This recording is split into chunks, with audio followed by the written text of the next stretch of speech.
Hello friends, welcome to my channel zoology club. আমার channel zoology ক্লাবে তোমাদের সবাইকে স্বাগত জানাই। আজকে আমাদের যে নতুন টপিক সেটি হচ্ছে অস্টিও আর্থ্রাইটিস। তো শুরু করা যাক ডেফিনেশন থেকে। বলছে osteo arthritis which is also known as osteo arthrosis or degenerative joint disease. এই যে অস্টিও আর্থ্রাইটিস এটাকে কিন্তু অস্টিও আর্থ্রোসিসও বলা হয়ে থাকে বা এটাকে ডিজেনারেটিভ জয়েন্ট ডিজিজও বলা হয়ে থাকে, যেটি হচ্ছে DJD এর full form. is a progressive disorder of the joints caused by gradual loss of cartilage. এটা একটা প্রগ্রেসিভ ডিসঅর্ডার জয়েন্টের, যেটা কেন হয়ে থাকে, কারণ যদি গ্র্যাজুয়াল লস হতে থাকে কার্টিলেজের তাহলেই কিন্তু এই অস্টিওআর্থ্রাইটিস রোগলক্ষণটা প্রকাশ পায় and resulting in the development of bony spurs and cysts at the margins of the joints। এবং তার ফলে কি হয়, জয়েন্টের যে মার্জিনগুলি থাকে সেখানে কিন্তু বনি স্পার্স এবং সিস্ট ডেভেলপ করে। এপিডেমিওলজি কি বলছে, বলছে osteoarthritis is the most common form of arthritis. এটা হচ্ছে আর্থ্রাইটিসের একটা ভীষণ কমন একটা form and the most common joint disease, এবং এটা কিন্তু একটা জয়েন্ট ডিজিজের মধ্যে মোস্ট কমন একটা disease. Characterized by degeneration of articular cartilage. এবং এটা কী করে ক্যারেক্টারাইজ করা যায়, কারণ যদি আর্টিকিউলার কার্টিলেজের ডিজেনারেশন লক্ষ্য করা যায় তাহলেই বোঝা যায় যে সেখানে অস্টিওআর্থ্রাইটিস এই রোগলক্ষণটি প্রকাশ পাচ্ছে। leads to fibrillation, fissures, gross ulceration and finally disappearance of the full thickness of articular cartilage। সেখানে কি হয়, ফার্স্টে ফাইব্রিলেশন লক্ষ্য করা যায় এবং তারপরে ফিসিওর্স এবং তারপরে গ্রস আলসারেশন এবং ফাইনালি কিন্তু টোটালি ডিসঅ্যাপিয়ারেন্স লক্ষ্য করা যায় আর্টিকিউলার কার্টিলেজের যে থিকনেস থাকে সেটার। যে সমস্ত কমনলি অ্যাফেক্টেড জয়েন্টস পার্টগুলি রয়েছে সেগুলি হচ্ছে হিপ, নি, ফুট এমটিপি জয়েন্টস, তারপরে হচ্ছে cervical spine, lumbar spine, DIP, PIP, first IP and first MCP এবং হচ্ছে CMC. Joint protective mechanisms, first হচ্ছে জয়েন্ট ক্যাপসিউল, তারপরে লিগামেন্টস, তারপরে মাসেল, তারপরে সেন্সরি অ্যাফারেন্টস অ্যান্ড আন্ডারলাইং বোন।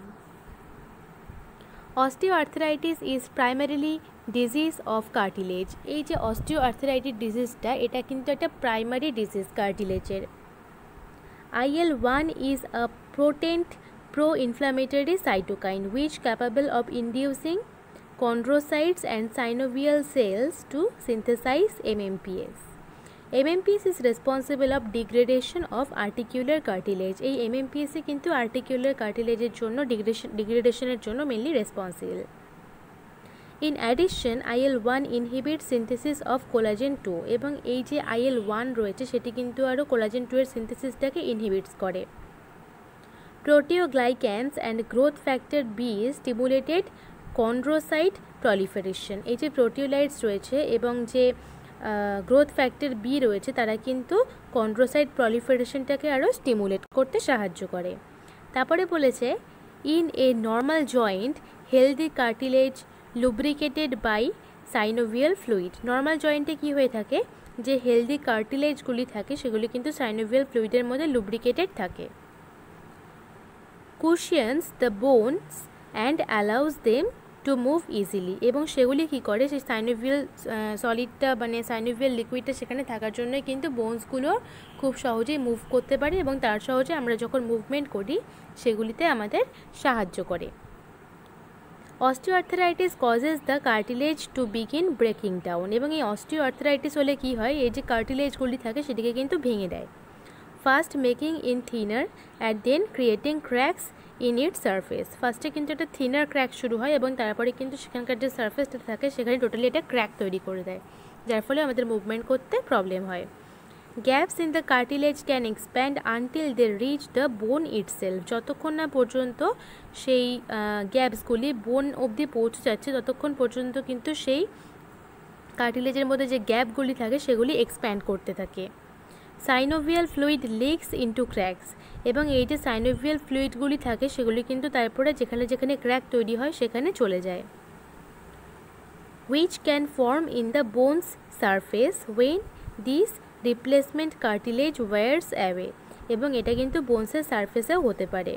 This causes further damage and in some cases can lead to cyst in the bone or other deformities. এবং যার ফলে কি হয়, সেই সমস্ত যে ড্যামেজ তৈরি হয় সেখানে কিন্তু সিস্ট ফর্মেশন হয়ে যায়। If not treated, damage can progress to the point where the bones in the joint become seriously and permanently deformed. এবং যদি সেখানে প্রপার ট্রিটমেন্ট না করা হয় তাহলে কিন্তু সেখানে মানে বোনসের যে জয়েন্ট পজিশনটি রয়েছে সেই সমস্ত জায়গাতেও কিন্তু সিরিয়াসলি একটা হ্যাজার্ড তৈরি হওয়ার সম্ভাবনা থাকে। রিস্ক ফ্যাক্টরস কি বলছে, age is the most potent risk factor for OA. Age হচ্ছে অর্থাৎ বয়স হচ্ছে অস্টিওআর্থ্রাইটিসের ক্ষেত্রে একটা ভীষণ পরিমাণে রিস্ক ফ্যাক্টর হিসেবে কাজ করে। Osteoarthritis is rare in under age 40। 40 বছরের নিচে অস্টিওআর্থ্রাইটিস রোগটা খুবই rare. Osteoarthritis occurs in more than 50% of the persons over age 70। মানে 70 বছরের ঊর্ধ্বে গেলে তখনই কিন্তু মোটামুটি 50% পার্সনসের ক্ষেত্রে এই অস্টিওআর্থ্রাইটিস রোগ লক্ষণটি দেখা যায়। ফিমেল জেন্ডারের ক্ষেত্রে কি বলছে, In general, arthritis occurs more frequently in women than in men. In general কিন্তু মেনের তুলনায় ওমেনদের ক্ষেত্রেই অস্টিওআর্থ্রাইটিস রোগ লক্ষণটা বেশি দেখা যায়। Before age 45, osteoarthritis occurs more frequently in men. অর্থাৎ 45 বছরের আগে যদি এই রোগ লক্ষণটি হয়ে থাকে তাহলে সেটি সাধারণত মেনের ক্ষেত্রেই লক্ষ্য করা যায়। But after age 45, osteoarthritis is more common in women. কিন্তু 45 এজের পরে এই যে অস্টিওআর্থ্রাইটিস রোগটা এটা কিন্তু ওমেনের ক্ষেত্রে বেশি common. Osteoarthritis of the hand is particularly common among women. এবং মহিলাদের ক্ষেত্রে কিন্তু হাতে এই অস্টিওআর্থ্রাইটিস রোগটা বেশি হয়ে থাকে। Joints abnormalities. People with joints that move or fit together incorrectly, such as bow legs, a dislocated hip, or double jointedness, are more likely to develop osteoarthritis in those joints. মানে যদি জয়েন্টসের abnormalities থাকে, হতে পারে সেটা বো legs হতে পারে বা ডিসলোকেটেড হিপ হতে পারে বা ডাবল জয়েন্টেডনেস হতে পারে, তাহলে কিন্তু সেই সমস্ত জায়গায় অস্টিওআর্থ্রাইটিস হওয়াটা খুবই common. Obesity. Being overweight during midlife or the latter years is among the strongest risk factors for osteoarthritis of the knee. বলছে যদি ওভারওয়েট হয়ে যায় মিড লাইফে মানে মাঝ বয়স বরাবর বা তারপরে, তাহলে কিন্তু যে নি জয়েন্ট থাকে সেই নি জয়েন্টে কিন্তু অস্টিওআর্থ্রাইটিস হওয়াটার একটা ভীষণ পরিমাণে রিস্ক থেকে যায়।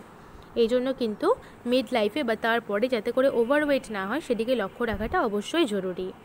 তোমাদের যদি আমার ভিডিওগুলি ভালো লেগে থাকে তাহলে অবশ্যই আমার চ্যানেলটিকে সাবস্ক্রাইব করতে ভুলো না এবং এই ভিডিওটিকে লাইক করতে এবং ফ্রেন্ডসদের সাথে শেয়ার করতে ভুলো না। Thank you.